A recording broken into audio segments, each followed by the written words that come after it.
One day I walked into my garage and it was pitch black, and I turned on the light switch and the light bulbs had gone out. And I said, well, I need to change the light bulbs. And I actually put it on my list. And it wasn't moving, just wasn't moving forward. And I kept looking at it. And it's like, I need to change the light bulb. I need to change the light bulb.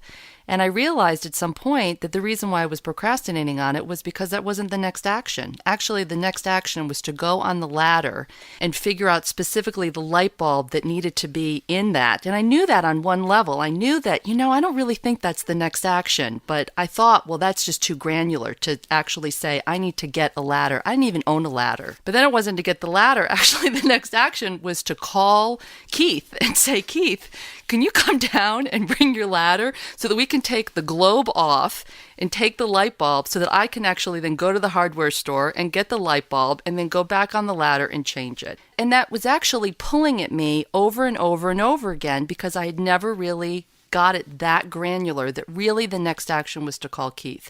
Once I really slowed down and figured out that that's what the next action was, the next day the light bulb was fixed.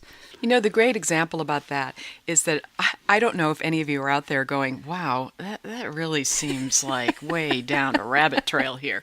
But trust me, if you just take 15 seconds to think that out ahead of time, think of the time you're going to save. And you're just looking at something over and over on a list